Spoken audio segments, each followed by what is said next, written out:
नारद जी महाराज से देवताओं ने कहा आप कुछ करो। बोले क्या करना है? बोले जलंधर से शिवापराध कराओ। जब तक ये शिव जी का अपराध नहीं करेगा तब तक इसको हराना मुश्किल है। तो अच्छा, शंकर जी भी कह चुके हैं कि मैं इसको मारूंगा नहीं। क्यों? क्योंकि मुझसे ही प्रकट हुआ है। देवताओं ने कहा कैसे भी करके इससे शिवापराध बने, और इससे शिवापराध बनेगा तो शंकर जी को आना पड़ेगा इससे युद्ध करने के लिए, और शंकर जी आएंगे तो इसका नाश निश्चित हो जाएगा। नारद जी बोले ये तो हमारे बाएं हाथ का खेल अभी करते हैं। तुरंत पहुंच गए। नारद जी जैसे ही पहुंचे, जलंधर ने प्रणाम किया। पूरी सभा खड़ी होकर के दंडवत करने लगी, जय हो नारद जी महाराज को प्रणाम।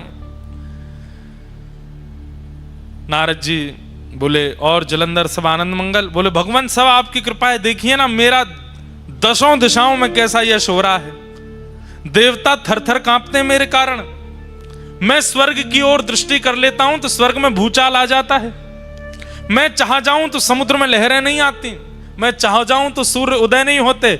मैं चाह लूं तो 7 दिन तक चंद्रमा को प्रकाश देना पड़ता है, शीतलता देनी पड़ती है।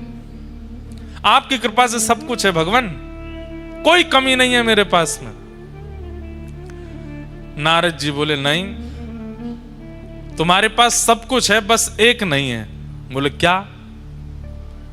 अति सुंदर पत्नी नहीं है तुम्हारे पास। जलंधर बोला अरे मेरी पत्नी वृंदा, आपने देखा नहीं उसको, कितनी सुंदर है।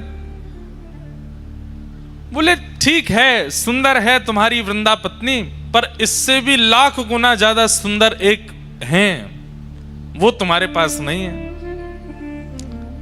जलंधर तुरंत खड़ा हो गया, किसके पास है आप कहिए, और आप यहीं बैठे रहिएगा, मैं अभी लेके आऊंगा। बोले देव आदिदेव महादेव के बगल में विराजमान श्री पार्वती जी, वो हैं सबसे सुंदर।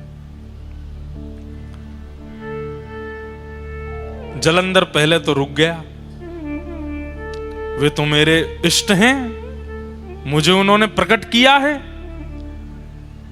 मैं उनकी पत्नी कैसे ला सकता हूं। जैसे ये थोड़ा संकोच में आया, नारद जी उठने लगे। बोले हमको पता था अभी तुम्हारी इतने दिग्गज नहीं हुए तुम। ठीक है तुम्हारा बल है, तुम्हारा प्रकाश है, तुम योग्य हो, पर इतने अभी नहीं हुए हो। नहीं नहीं नहीं नहीं, आप रुकिए बैठिए, मेरे इष्ट हैं तो क्या हुआ, सब पर विजय प्राप्त कर ली, अब इष्ट पर ही विजय प्राप्त करूंगा। और तुरंत महाराज अपनी तलवार सेना लेकर के सीधा, सबसे पहले तो उसने शुंभ निशुंभ को भेजा, जाओ जाकर के महादेव से कह दो मैं उनकी बड़ी प्रार्थना करता हूं, मैं उनको बहुत मानता हूं, मुझे युद्ध नहीं करना, वे मेरे राजी राजी अपनी पत्नी मुझे हवाले कर दें, मैं युद्ध नहीं करूंगा। शुंभ निशुंभ गए, प्रतीक्षा करता रहा, 5-6 दिन हो गए। पूछा, बोले भैया कहाँ है हमारे वो दोनों गण गए थे? तो बोले वो लौट के ही नहीं आए, महादेव ने मार दिया उनको। अच्छा, इसका मतलब ये भयभीत नहीं है मेरे प्रकोप से, मेरे बल से, मुझे बताना पड़ेगा। और तुरंत महादेव पर भी चढ़ाई कर दी, युद्ध करने लगा, महादेव से युद्ध करने लगा। है तो स्वयं महादेव का ही तेज, महादेव का ही क्रोध। अब यहां महादेव के अंदर भी क्रोध है, और वह क्रोध किससे लड़ रहा है? अपने ही उतने ही बलशाली क्रोध से लड़ रहा है। जितना बल, जितना पराक्रम, जितना तेज, जितना योग्य महादेव का क्रोध है, उतना ही योग्य तो वह भी है, क्योंकि वो वही तो है जिससे वो लड़ रहे हैं।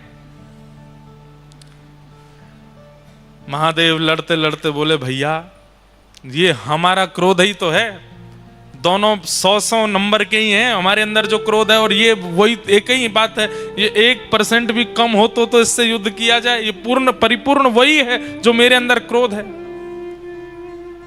तब सब देवता बोले अब तो एक ही उपाय है। बोले क्या? नारायण के पास चलो।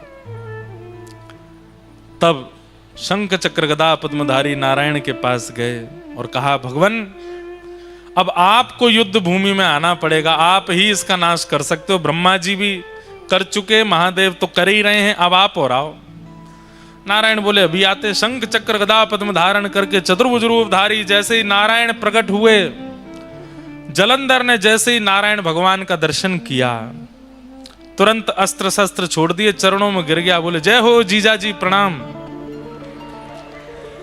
भगवान बोले ये क्या बोला? अब हमारे ठाकुर जी तो बड़े करुणा अवतार हैं, जैसे ही जीजा जी कहा, ठाकुर जी ने तो अस्त्र शस्त्र अंतर ध्यान कर दिए। बोले भैया सब देवताओं क्षमा करो। बोले क्यों? साले साहब हैं हमारे। पर स्वयं भगवान ही बोले ए जलंधर तू हमको जीजा बोला क्यों, पहले ये तो बता। अरे महादेव का जब क्रोध प्रकट हुआ इंद्र के ऊपर, और जब वह क्रोध इंद्र पर ना डाल पाए तो कहां भेजा उस क्रोध को? बोले समुद्र में। और आपकी पत्नी लक्ष्मी जी कहां से प्रकट हुई है? बोले समुद्र से। तो इस नाते में भैया हुआ ना उनका, आप मेरे जीजाजी हो गए। नारायण भगवान बोले भाई बढ़िया संबंध निकाला। देवताओं से कहा भैया आई एम सॉरी, अब इसको नहीं मारेंगे हम, ये तो हमारा साला है। अच्छा उसने जीजाजी कहकर के प्रणाम जो किया तो लक्ष्मी भी प्रकट हो गई। अरे मेरे भैया, देवता तो बड़े भयभीत हो गए, बोले कि भाई अब क्या होगा। तुरंत ले गए नारायण भगवान को अपने घर में जाकर के स्थापित कर दिया। जलंधर ने पत्नी से कहा देवी तुम नित्य मेरी आराधना करती हो, अपना पातिव्रत धर्म का पालन करती हो, अब उसमें इनकी भी आराधना करो। अब जलंधर की स्थिति हो गई वो और ज्यादा बलशाली हो गया। क्यों? नारायण कृपा हो गई उसके ऊपर। सब देवता बोले भैया सब प्रकार के तरीके अपना लिए, कोई काम नहीं आया। तब देवताओं ने भगवान की स्तुति गाई और कहा भगवान अगर इसका नाश नहीं हुआ तो पृथ्वी नष्ट हो जाएगी कुछ दिनों में। पृथ्वी नष्ट नहीं, आप विचार कीजिए, जो अपने इष्ट अपने प्रकटकर्ता महादेव से युद्ध करने के लिए खड़ा हो सकता है, कल को वो आपसे युद्ध नहीं करेगा। अरे इसका बल जितना बढ़ता चला जाएगा ये उतना ही अपने आप को श्रेष्ठ मानता हुआ सब पर हावी हो जाएगा और एक दिन भगवान पदवी प्राप्त करने के लिए भी कुछ भी कर बैठेगा। इसका नष्ट करना बहुत जरूरी है। तब भगवान ने मूल बात बताई। क्या बात? ध्यान से सुनिएगा। बोले ना तो महादेव का क्रोध इसके काम आ रहा है, ना ही ब्रह्मा जी की कृपा इसके काम आ रही है, ना ही मेरे इसके घर में विराजने से इसका बल बढ़ रहा है। इसके बल का मूल स्रोत है इसकी पत्नी का पातिव्रत। देवताओं को भगवान ने समझा दिया। बोले कितना बड़ा व्रत है पातिव्रत। एक पत्नी यदि पतिव्रता हो जाती है तो तीनों देव लग जाते हैं उसको हराने में, लेकिन उस व्यक्ति का बाल बांका नहीं कर पाते। ये पातिव्रत का बल है और इसका पातिव्रत जब तक नष्ट नहीं होगा तब तक इसका कुछ नहीं बिगाड़ पाएंगे हम। पातिव्रत नष्ट नहीं करना है, पर अगर व्रत से किसी गलत व्यक्ति का बल बढ़ रहा है तो उस व्रत को समाप्त करना पड़ता है। क्या करें? तो भगवान बोले अब हमको वृंदा को उसके पातिव्रत का फल देना है। और पातिव्रत का फल क्या है कि पति रूप में साक्षात ठाकुर जी प्राप्त हो जाएं। ये पातिव्रत का फल है। और पातिव्रत के फल के रूप में जलंधर का रूप धारण करके स्वयं श्रीमन नारायण वृंदा के समीप आ गए। बंधुओं, ये वृंदा का पातिव्रत का फल मिला है उसको कि सामान्य पति नहीं है, जिसके लिए मीराबाई कहती हैं ऐसे बर को बरे जो जन्मे और मर जाए, बलहारी श्री गोपाल जी बर बर श्री गोपाल जी जासो चुड़ लो मैं हुए जाए। श्री गोपाल जी पति बन करके आ जाएं। ये तो मीराबाई की इच्छा है। इसके लिए मीराबाई कितनी रोई हैं, कितनी पीड़ा में रही हैं, तब जाकर के ठाकुर जी ने उनको वो फल दिया। आज वृंदा को वो फल क्यों दे रहे हैं? क्योंकि उसका पातिव व्रत श्रेष्ठ है। और भगवान ही जलंधर के रूप में आकर के वृंदा के सामने खड़े हो गए और जैसे ही अपने पति के अलावा अन्य की चरणों में प्रणाम करके उनका तिलक किया, उनकी आरती उतार करके, न्यौछावर करके, जल उबार करके, प्रसाद पवा करके उच्छिष्ट पाया, वहां जलंधर जिसके लिए वो पातिव्रत करती थी उसका बल क्षीण होने लगा। क्यों? क्योंकि अब एक प्रकार से जिसके लिए व्रत था, जिसके लिए नियम था, जिसको निहारती थी, जिसके लिए सब कुछ करती थी, वो तो अब ठाकुर जी बन के आ गए ना, तो ठाकुर जी के लिए हो गया। जैसे ही ठाकुर जी के लिए व्रत हुआ, जलंधर के लिए जो व्रत हो रहा था उसका नाश हो गया और वहां रणभूमि में देवताओं के द्वारा जलंधर का वध हो गया। जलंधर का सर धड़ से अलग हुआ और सर से धड़ से सर अलग होकर के सीधा आके पड़ा वृंदा की गोद में। जैसे ही अपने हाथ में गोद अपने पति का मुख देखा, देख करके विचलित हो गई। सामने देखा तो सामने जलंधर बैठा है और गोद में देखा तो मुखमंडल है। तुरंत रोने लगी, आप कौन हैं? मुझे अपना रूप दिखाइए। तुरंत शंख चक्र पद्मधारी ठाकुर जी प्रकट हो गए। वृंदा, तेरे पातिव्रत से प्रसन्न होकर के मैंने तुझे फल दिया, तेरे पति रूप में मैं ही आया हूं। वृंदा बोली, मेरा सौभाग्य कि आप मेरे पति रूप में आए, लेकिन आप छल करके क्यों आए? आप अपने वास्तविक रूप में आकर के मुझे स्वीकार कर लेते। मेरे पति का रूप धारण करके आपने मेरे पातिव्रत को नष्ट क्यों किया?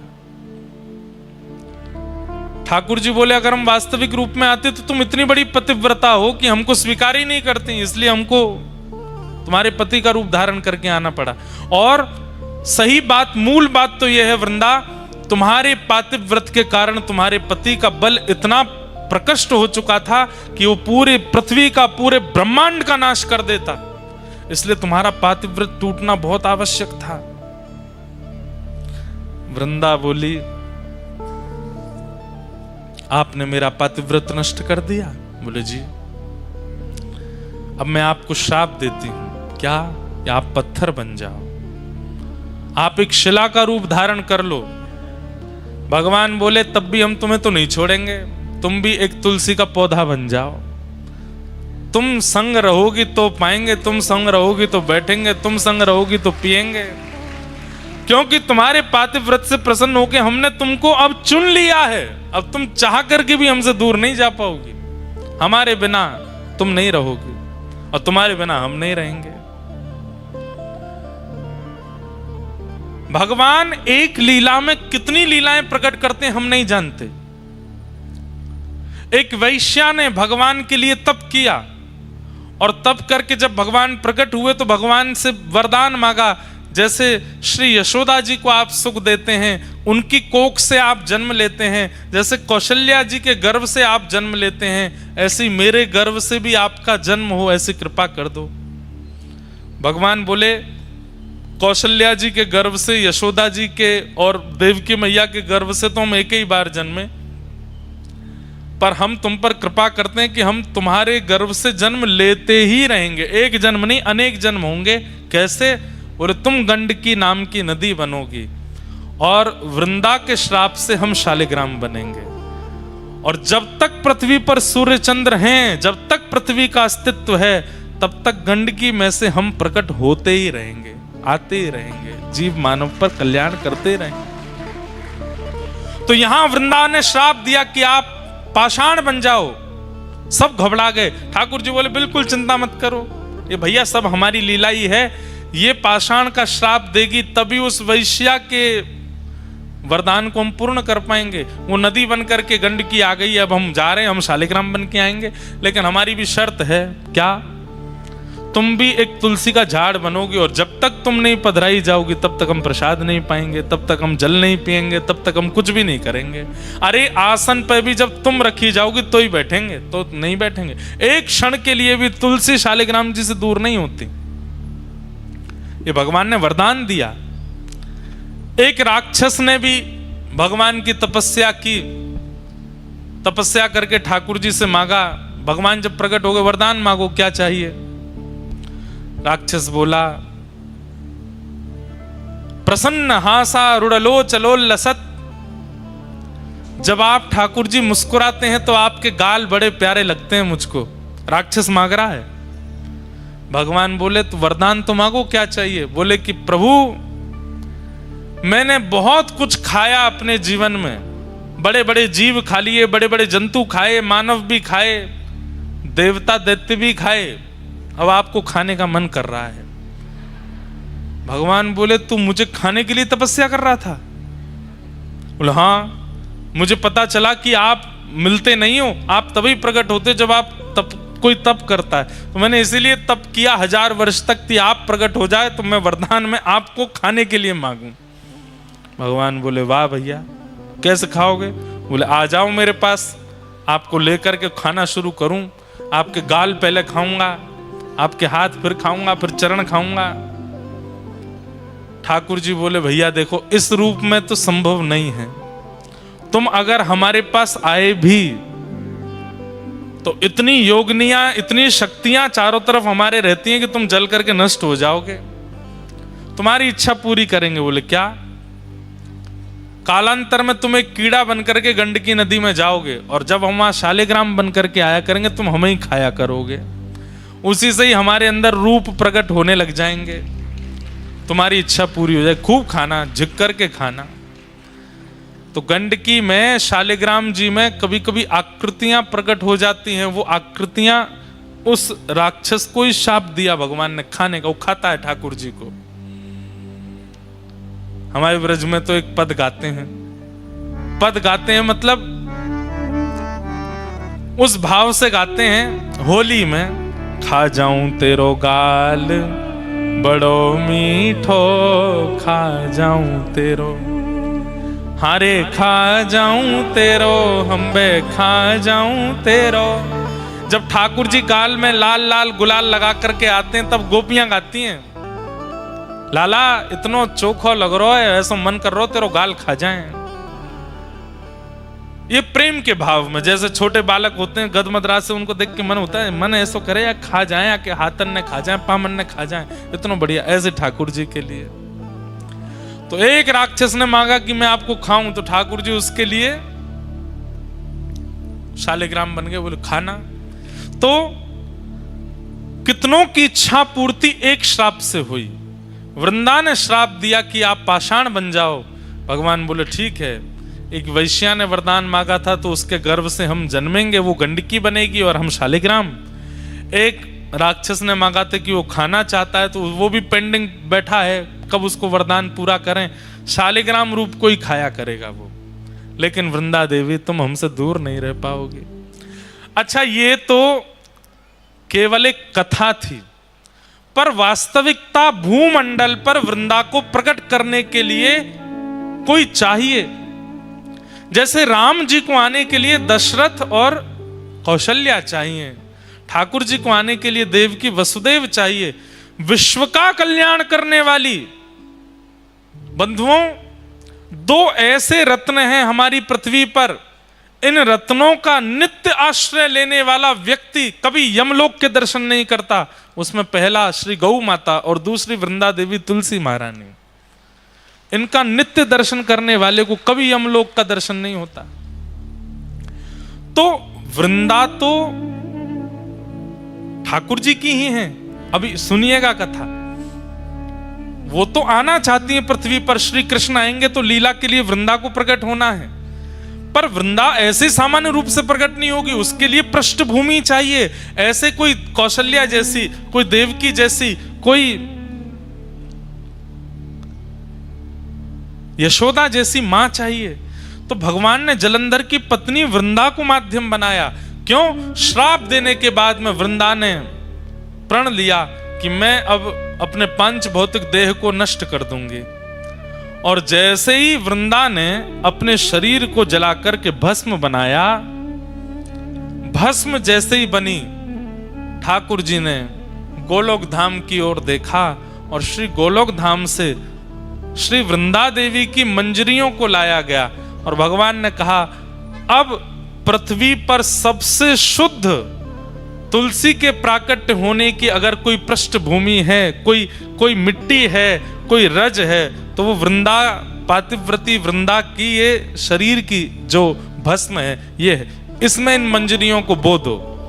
जैसे ही तुलसी की मंजरियां उस भस्म में बोई गईं, उसी भस्म से, उसी रज से जो पतिव्रता नारी वृंदा थी, उसके शरीर की रज से जो प्रकट हुई वही है श्री तुलसी महारानी। बोलो तुलसी महारानी की जय। भगवान बोले अब मंगल होगा विश्व का, विश्व का मंगल करने वाली अब तुलसी जी गोलोक धाम से भूमि पर प्रकट हो चुकी हैं। सामान्यतया तुलसी जी को नहीं लाया गया, तुलसी जी के लिए कितना बड़ा योजना बनाई गई। बोले अखंड पतिव्रता नारी होगी, उसके कोख से तुलसी जी प्रकट होंगी। पर तुलसी जी क्योंकि एक वृक्ष के रूप में प्रकट होने वाली हैं, तो इनके लिए कोख क्या है? रज। कोख क्या है? मिट्टी। और वो कैसे बने? बोले एक पतिव्रता नारी जब अपने शरीर का त्याग करके रज बन जाएगी तो उससे प्रकट होंगी तुलसी। तो वृंदा जी की रज से तुलसी महारानी प्रकट हुई और तभी देवी देवता प्रकट हो गए। क्यों? नारायण भगवान तो धीरे धीरे पाषाण बन गए, शालिग्राम बन गए और यहाँ वृंदा महारानी तुलसी जी के रूप में प्रकट हो गई। तुरंत देवी देवता आए, आकर के गठबंधन किया और तुलसी शालिग्राम जी का विवाह कर दिया, दोनों को एक कर दिया आज ही के दिन। इसलिए आज तुलसी शालिग्राम विवाह महोत्सव भी है, तुलसी शालिग्राम जन्म महोत्सव भी है। आज शालिग्राम जी की जन्म तिथि भी है, तुलसी जी की जन्म तिथि भी आज ही के दिन प्रकट हुई है, आज ही के दिन इनका प्रादुर्भाव हुआ है।